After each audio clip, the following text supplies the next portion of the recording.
Laser sights increase confidence, regardless of experience level. Whether you're learning the fundamentals, a seasoned shooter, or simply overcoming aging eyes, laser sights provide instant feedback, providing immediate confidence and enjoyment for a new shooter. Call 800-442-2406 or visit crimsontrace.com for a free copy of our laser training video, The Laser's Edge, and learn more about why Crimson Trace is making laser sights standard equipment. Hey y'all, it's Tom Gresham's Gun Talk. Look out, we're smoking. Welcome back to Tom Gresham's Gun Talk. You're listening to a reloaded Gun Talk. All right, back with you. Tom Gresham, 866-TALK-GUN is the magic number here. Yeah, I'm buying guns. It makes no sense. Bought 2 this week. I'll be able to take the 10mm out this next week. We'll be doing some Guns and Gear shooting, doing some videotaping of the show, which will start airing July. The new season starts in July on Sportsman Channel.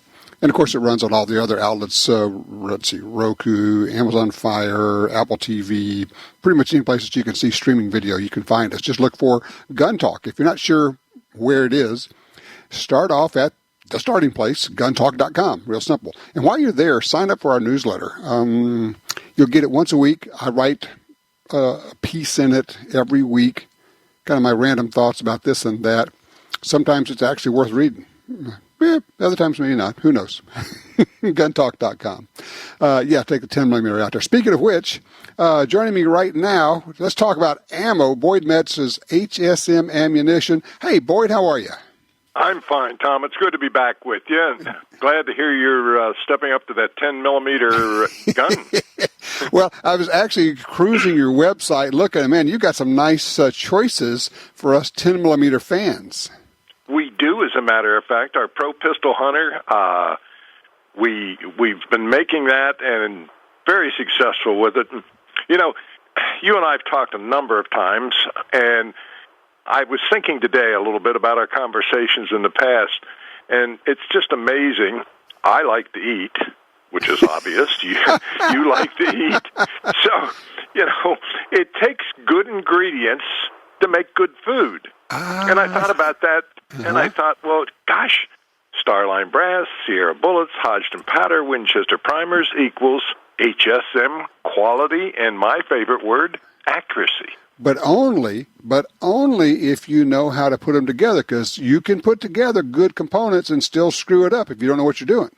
Exactly. And with Bill Campbell's 50 years of experience, 50-plus years now in the company, he's learned, and granted, I know we've stumbled a few times, probably, and we're taking longer to come to market with a product, and that's simply because we weren't happy with the ingredients put together the way that we did it. Let me back up. HSM Ammunitions, you've been making ammo for 50 years. You're in Stevensville, Montana, making it right there in Montana. Yep. And as I look at your website, I am stunned at how many different calibers and different loads you guys have, and rifle and pistol, bear. You got a whole category of bear loads for handguns. This is very cool. You got this handgun hunting loads, 10mm up to 500 S&W, and 41 Magnum, 44 Magnum, and all that. You guys are actually much bigger, I think, than people would realize. Well, I think it's coming to fruition now that they realize that we're not just sitting in the basement pulling a handle, Tom.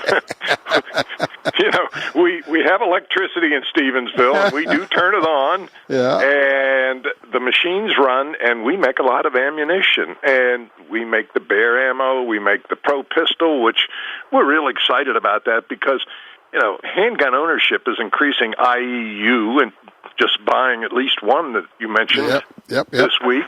And the hunting with handguns continues to increase. And our Pro Pistol line works very well, along with the bear loads. And you mentioned about the bear loads. We also, one of the big sellers in our bear load line is our 4570.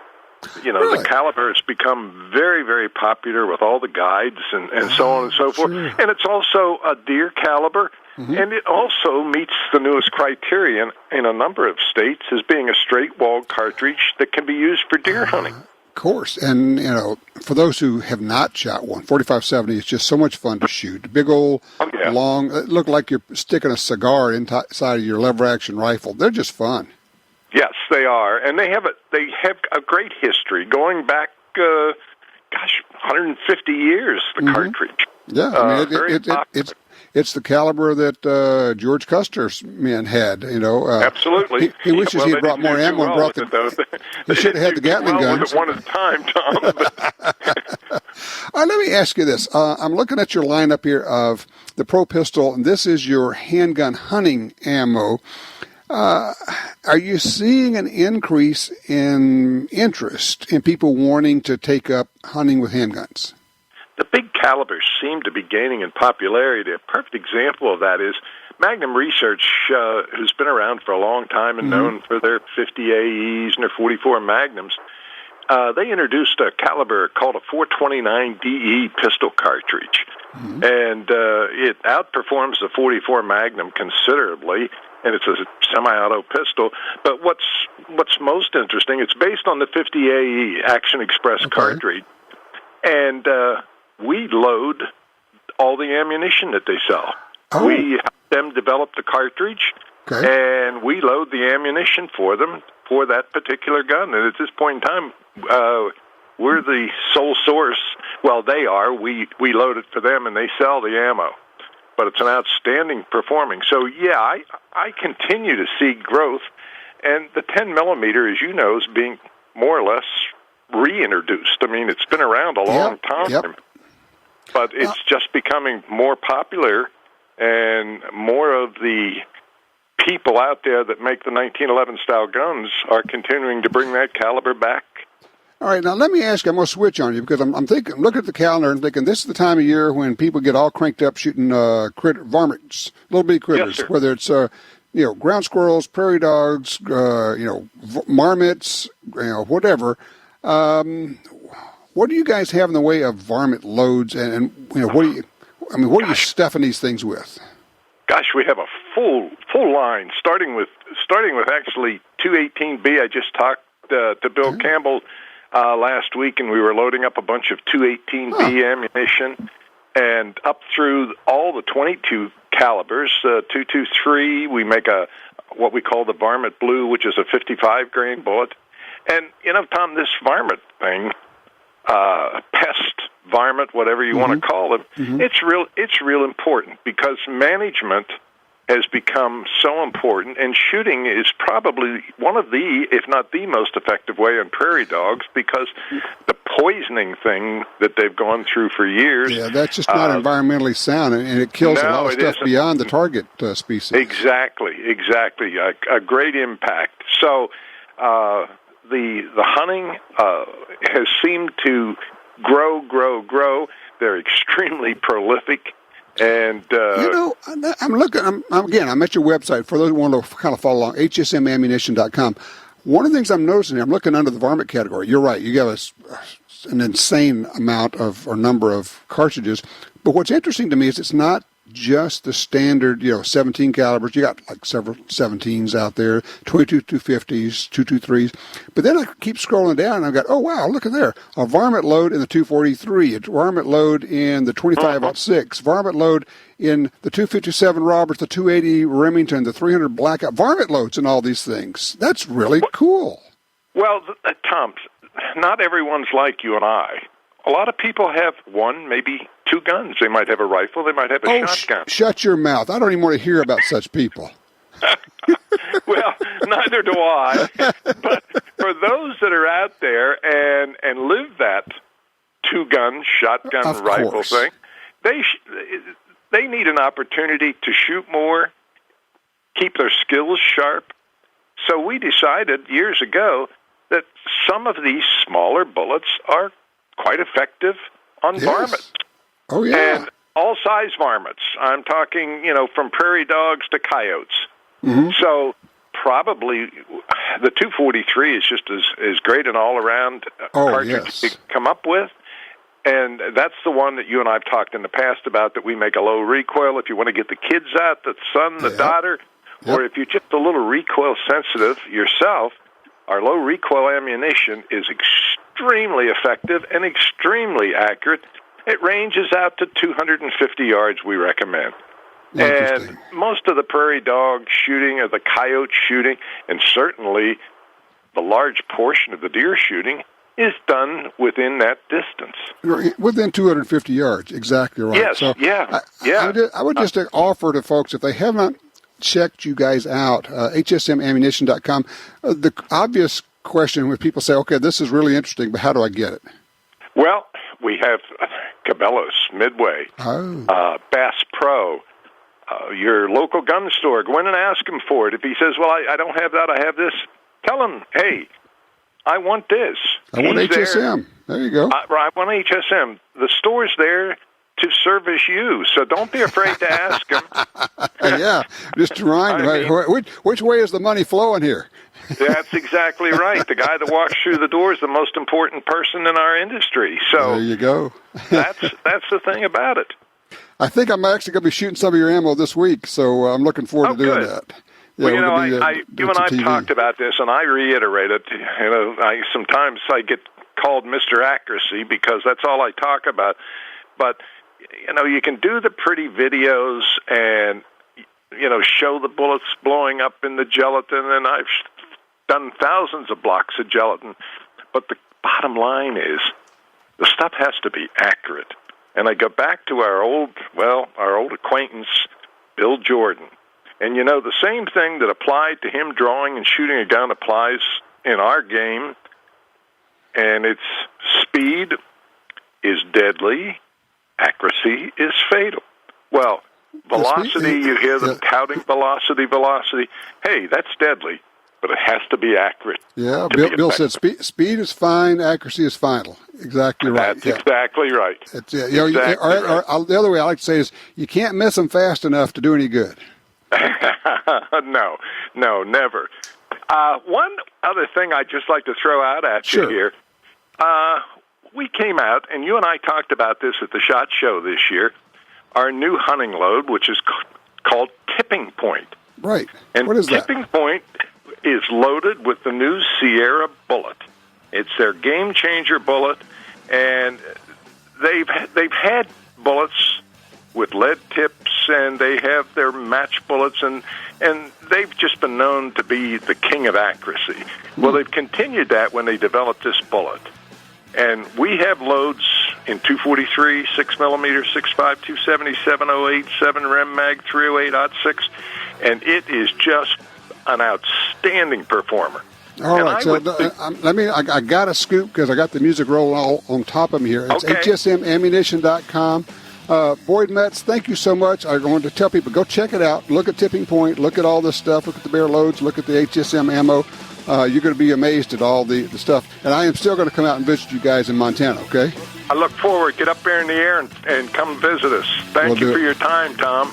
Thanks, Boyd. All right, 866-TALK-GUN. Now we're open lines for you. Anything on your mind, holler at me. Whether you are a first-timer or seasoned shooter, Double Star has the guns, edged weapons, and parts you desire. Our products are made in America and held to the highest quality standards. No exceptions. Double Star and Ace Limited manufactures products people bet their lives on without hesitation. That awesome responsibility motivates the Double Star family, and it will proudly protect yours. When you're ready for the best, join our family at star15.com. That's star15.com. You got your carry permit, and that's good. But you know you could use more training. Get the DVDs, which have what you need. Springfield Armory presents Concealed Carry 1 and Concealed Carry 2 with Batagroup. Learn specific concealed carry skills from Top Gun fighting trainers. Get trained. Be prepared. This really is life and death. ShopGunTalk.com. That's ShopGunTalk.com. Hi, this is Tom Gresham from Gun Talk. America is losing critical wildlife habitat at a rate of 1 football field every hour.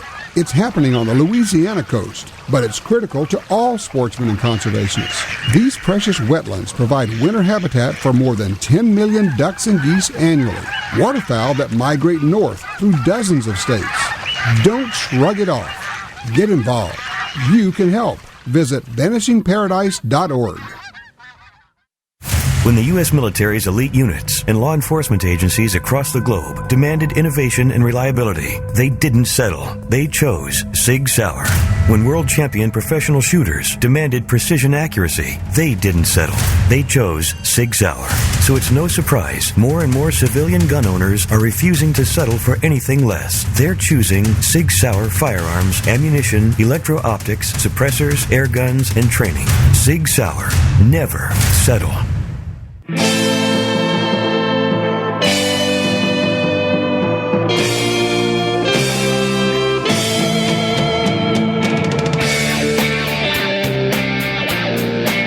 Hey, if you're looking for hats, shirts, cool stuff to wear, cool things about guns and shooting, check out shopguntalk.com, shopguntalk.com. We have my favorite. It's the little trigger circle emblem. It looks cool. A lot of people won't even know what you're wearing. And then when they see it and they finally go, oh, I get it. That's cool. That's a trigger. I see what you've done there. That's cool. shopguntalk.com. There you go. Oh, yeah, we're doing 2 more weeks, by the way, of the Stuff You're Safe giveaway. Giving away like unbelievable number of guns and cool stuff. Let's see. We got Stag Arms AR-15, Ruger Mark IV pistol, Crossbreed Holsters Carry Pack, ATN's X-Sight. That's pretty neat. And one person's going to win it all. We got FN America's FN 509 tactical pistol, an Auto Ordnance 1911. It goes on and on. There's a Glock 22 in the mix here from Lone Wolf Distributor. It's crazy. Somebody's going to get all these guns and all this stuff. One person's going to win it all. Go to guntalk.com/win, W-I-N. We had Ryan call a little while ago. He was asking about how to inventory or keep a record of his guns. And I was asking for suggestions, and Pat wrote in. He says, several years ago I did just what you laid out. He says, I used Excel, that's the Excel spreadsheet, to list pistol, rifle, and shotgun on different tabs. Also, I used PowerPoint, pictures, and a description of each. I kind of like that. He says, I keep this on a flash drive in my safe. Nothing online. Let me repeat that. Nothing online. Why would you put a list of all your guns online? Yeah, we know how secure online is these days. Said, I leave a copy with my daughter, my one and only child. She lives in a different town. She is my heir and executor of my estate.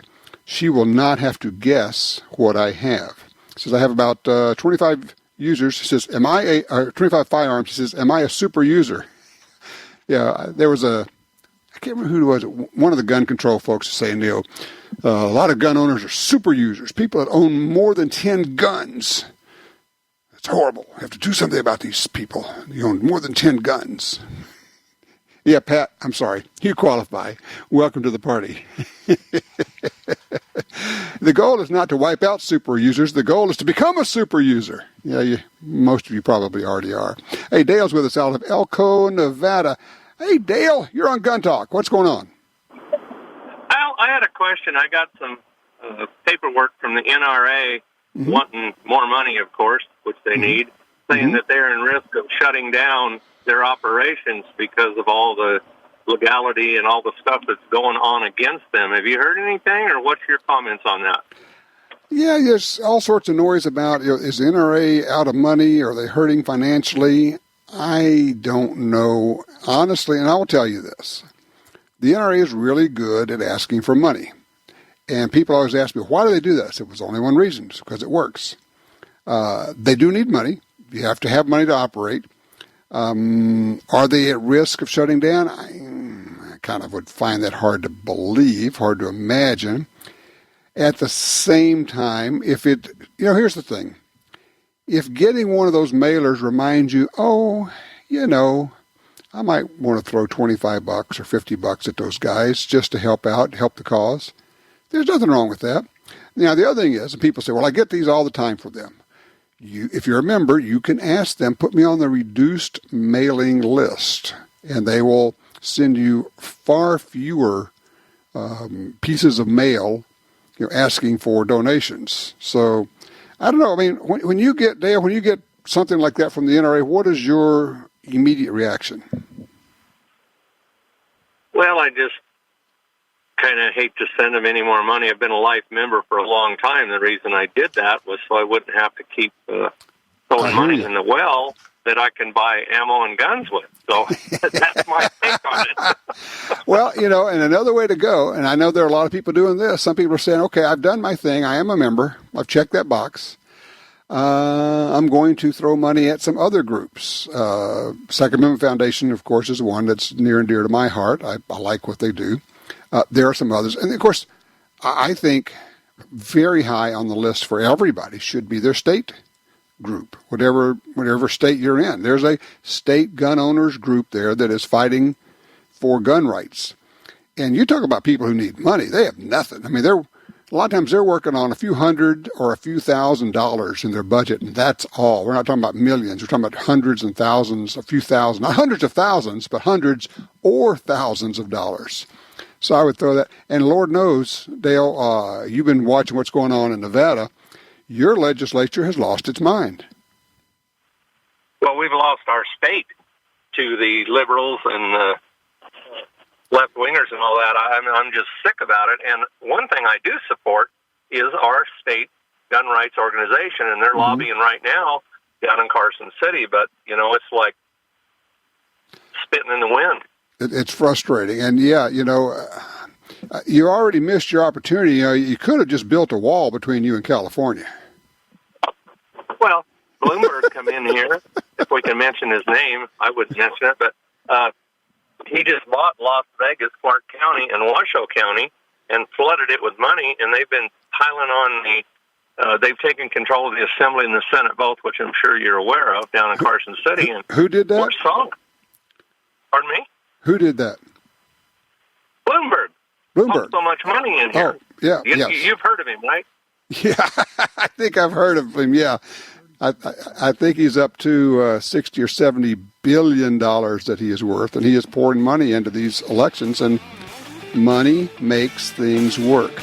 Now we can fight it, we can show up, but you know what? We also have to write some checks. I'm sorry, no one wants to hear it. No one wants to. I'd rather buy guns. Okay, cool. And when you can't, you're going to say, man, I sure wish I'd thrown $25 at that group that was helping me. Either you're doing it or you're going to wish you had done it.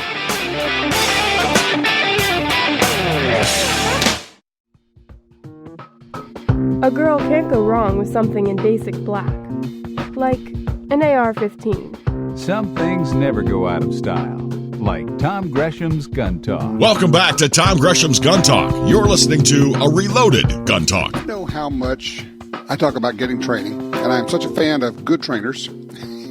Yeah, I've always have been, but even more so now, because when you go on YouTube, you see some stuff there that, oh man, if I had any hair left, it would make my hair curl.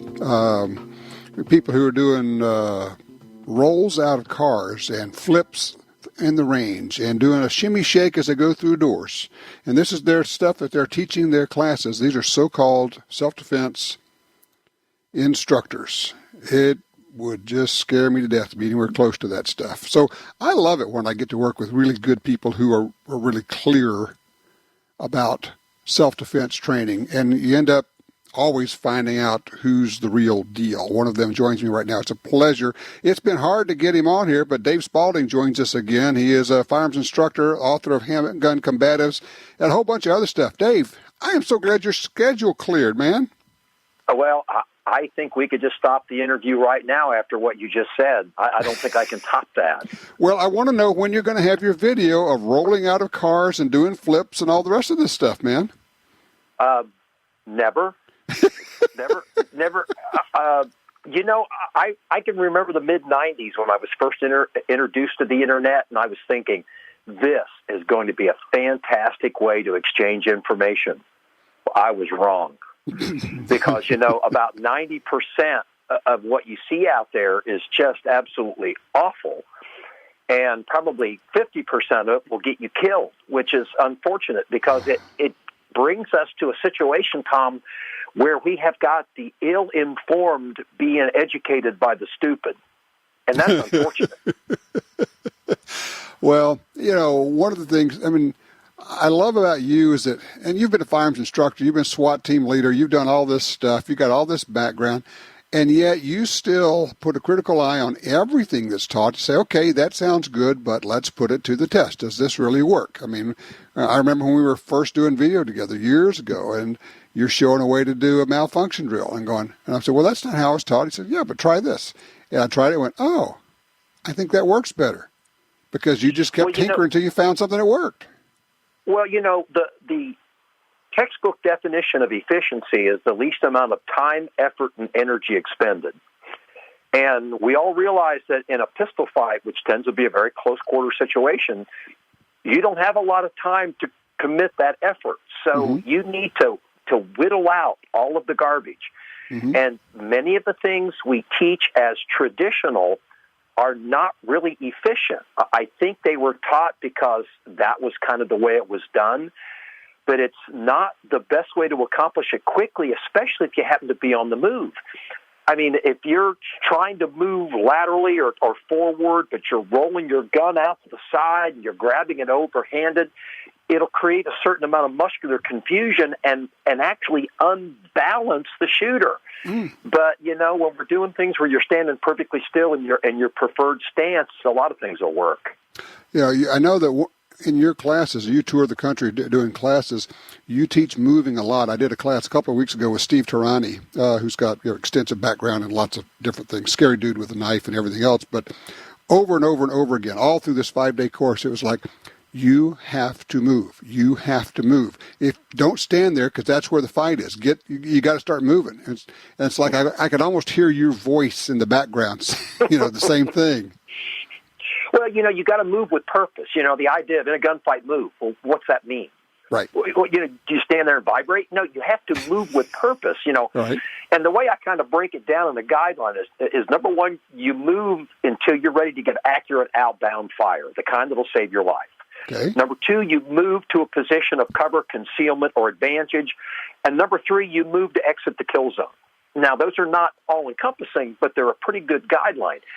And you need to teach people how to move, not just say move, but how do you get off the X? How do you suddenly stop? How do you plant in such a way that you can give accurate outbound fire? How do you change direction quickly? So there's a whole lot more to it than just saying a gunfight move. Yeah, and also how to do it and not fall down, which is kind of important. You know what? Your center of gravity, which is in your butt, can override your feet, and you can actually fall down. It's very easily done. You can, and you've got a gun out there, and it's a high-stress situation. Falling down is not good for anybody. So let me ask you a question here. I saw something you wrote recently, and you're talking about ballistic gelatin. It reminded me of how we kind of get into a dogma sometimes, and we think, this is the thing. And whatever that thing is, it may be the thing for what it was originally created, but then we think it's the thing for everything. Does that make sense with this ballistic gelatin deal? Well, ballistic gelatin was originally intended to be an indicator of potential performance, and I say that very capital letters. Indicator of potential performance. It was never intended to be human tissue. Now, I will give you a caveat now, Tom, that we have enough time shooting gelatin and comparing that to rounds fired in people that we now have a correlation that we did not have back when we started relying on ballistic gelatin. So the late 1980s, the late 2010s, whatever, they're not the same time because we have more info. Well, and I would submit, because people say, well, this bullet does this thing, because we're shooting all these bullets into ballistic gelatin, we're comparing, and they say, well, I can expect to get this performance in a person because it does in gel. Well, that may not apply. That's not a good comparison, but it does help you if you're saying, okay, what do these two loads do? What do these two bullets do? We need something that's consistent that we can use in comparing this, don't we? Well, yeah, I think the best way for your listeners to view ballistic gelatin is it's an apples-to-apples comparison. They can take 9mm load XYZ in 115 and compile it to 9mm load ABC in 147 grain. And they can look at wound cavity and penetration, and again, potential performance. But you got to remember, the human body is not a consistent, homogeneous substance. It's made up of hard muscle, of kind of blubbery fat. It's got hollow areas in it. It's got bone.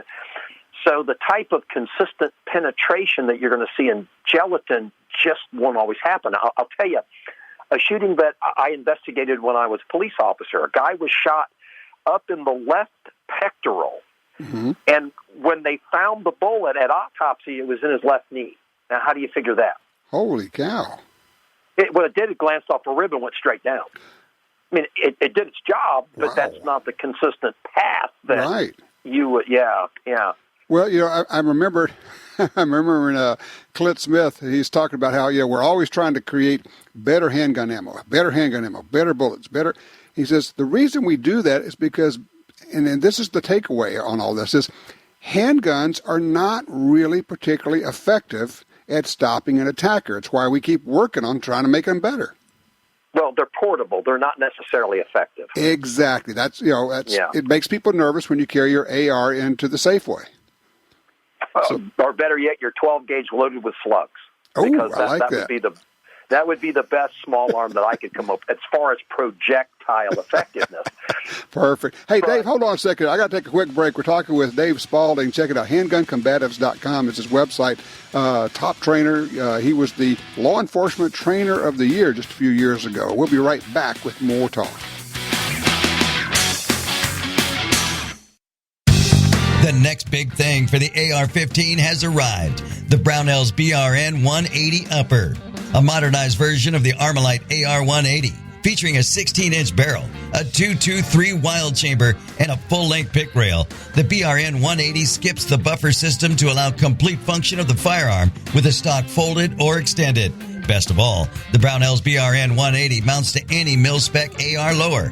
Visit Brownells.com today. Are you tired of leather holsters not holding up to everyday carry, or having boxes of holsters for every gun? Try a holster from 1791 Gun Leather, offering multi-fit IWB and OWB options. Every holster is handcrafted from full grain, American heavy native steer hide. Order now and enjoy unmatched quality, versatility, and that pleasant leather aroma. For free shipping, visit 1791gunleather.com and add Gun Talk free ship at checkout. Are you looking for a place to shoot? The National Shooting Sports Foundation has a great website called wheretoshoot.org. It's the largest database of shooting ranges on the internet. It's also a great resource for shooters where you can find video tips, printable targets, and a lot more. Find it online at wheretoshoot.org. And while you're there, download their free iPhone app. That's wheretoshoot.org. It's America's favorite .22 rifle. No matter how, where, or what you like to shoot, there's a Ruger 1022 for you. From the carbine to the incredible takedown models, the tactical and target versions, all Ruger 1022 models have a legendary action and detachable 10-round rotary magazine. Whether you're hunting squirrels or tin cans, there's a lifetime of fun in every Ruger 1022 rifle. See them all at Ruger.com. That's Ruger.com.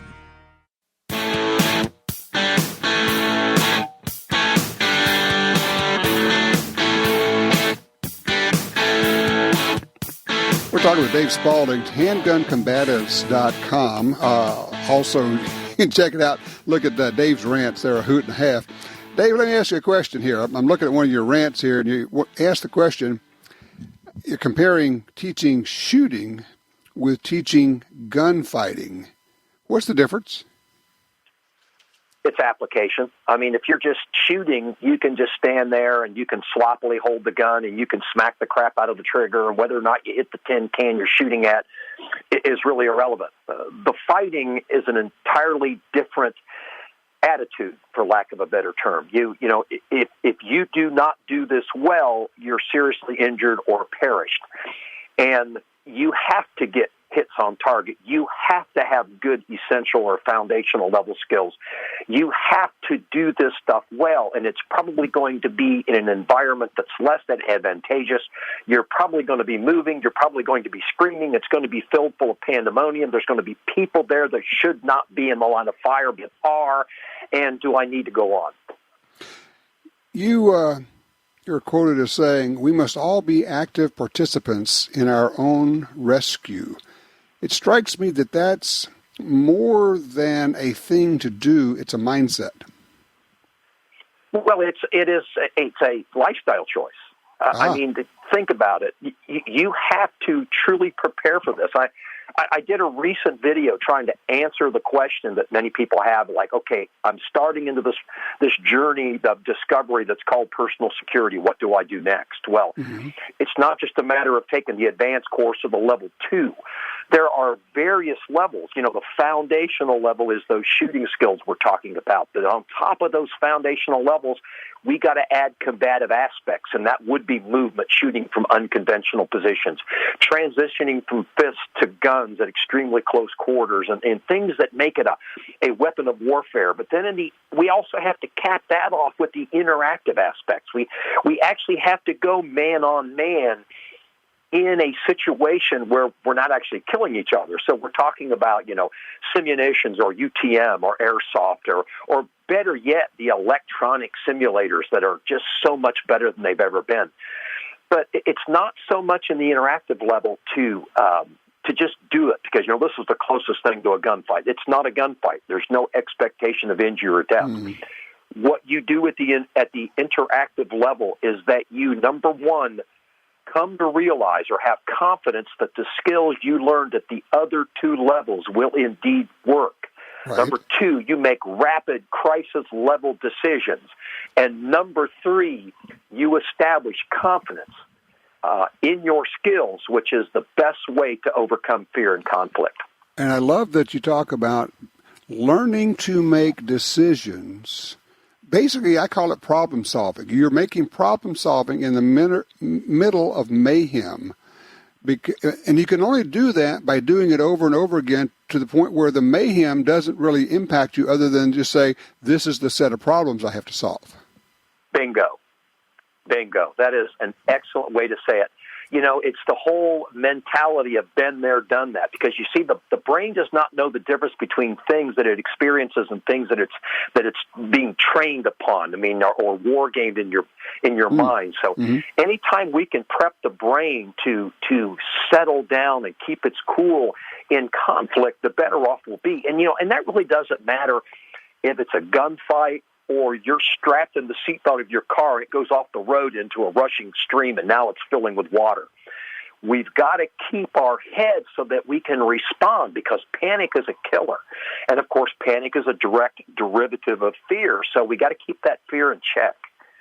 Well, and one of the keys to keeping the fear in check is to have a plan, have thought about it ahead of time, either having been there in training or even if it's just having been there mentally, in the case of your car's flipped over and it's starting to fill with water.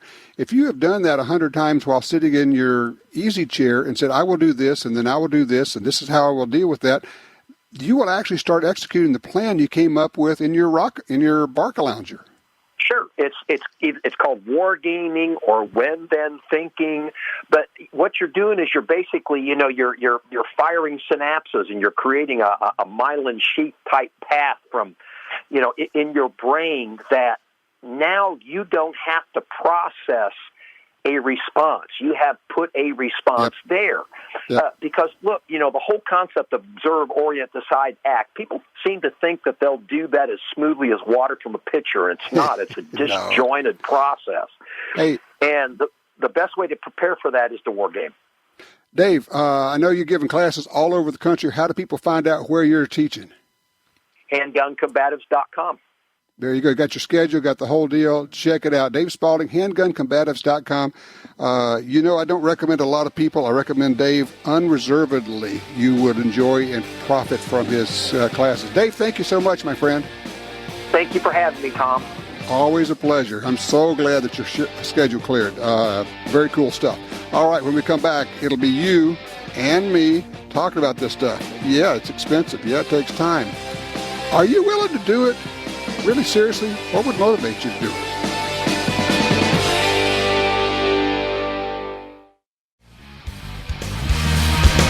Welcome back to Tom Gresham's Gun Talk. You're listening to a reloaded Gun Talk. I saw this news story where burglars were asked how they broke into homes. And the one thing every burglar did first was knock on the door. If no one answered, they broke in. That's what's great about those Blink XT2 cameras. They detect motion, so when someone gets near your cameras, you get an alert on your Blink smartphone app with a video clip. Even better is the two-way talk feature that lets you talk to whoever's there. From telling the delivery guy where to leave the package to saying hi to the kids at the door, with Blink cameras, it's like you're always home. They're wire-free, set up in minutes, and run on 2 lithium batteries that last up to 2 years. And Blink XT2 cameras start at $100. No contracts, no subscriptions, totally affordable. Thanks to Blink, home security just got easier. Visit blinkprotect.com/guntalk. blinkprotect.com/guntalk. Blink cameras are available on Amazon and Best Buy. Blink is an Amazon company, and it works with Alexa. 866-TALK-GUN. All right, let's see. We got stories going everywhere. We had a success. Let me get this one for you. Second Amendment Foundation case out of Illinois. A federal court on Thursday cleared the way for an Illinois rape victim to have her gun in her public housing apartment to protect herself from further domestic violence. It's the latest victory for the Second Amendment Associates and Second Amendment Foundation put this together. Senior Judge Phil Gilbert for the U.S. District Court of the Southern District of Illinois issued a permanent injunction on the East St. Louis Housing Authority's gun ban. Here's the deal. You have public housing, and they said in order for you to live in public housing, you can't have a gun. The judge says this violates the Second and 14th Amendments, letting citizens protect themselves. He ordered the East St. Louis Housing Authority to erase the ban on guns for residents from its lease. This was a lawsuit that was filed by the Second Amendment Foundation and the Illinois State Rifle Association. This woman is a victim of rape. This is a good thing. This is how it works. This is the Second Amendment activism functioning. But, and I know, here it comes again, right? It costs money. Get involved or not. Hey, it's your call. You got to look at yourself. This is a state group that did this, and the National Second Amendment Foundation, the Illinois State Rifle Association. Not just doing litigation, or legislation rather, but also doing litigation. Yes, they're working in the state house. They're working with the legislature, but they're also, in some cases, in some states, bringing these legal cases. So we have out in California a ban on purchasing and then on even possessing standard capacity magazines. They got stopped in the courts. And we have Illinois. We have a ban on owning guns in public housing that got stopped in the courts because sometimes we have to use the courts to override what our idiot legislators and Congress folk do. A lot of them don't really care about your rights, and they will pass laws that strip you of your rights. At that point, we have several courses of action. One, of course, is to start voting and vote these people out of office and put in the right people. The other, of course, is to challenge the immediate issue, which is go to court and get it declared unconstitutional. I am hopeful, I don't wish any ill will or anything on anybody, but I sure hope Ruth Bader Ginsburg decides to retire very soon and we get another bite at the apple of putting a justice on the Supreme Court. I got to tell you, that is Donald Trump's biggest benefit to us. And for those who say he's not truly pro-gun, give me a break. Judges, justices. I don't have to go any further. 866-TALK-GUN. This is Gun Talk.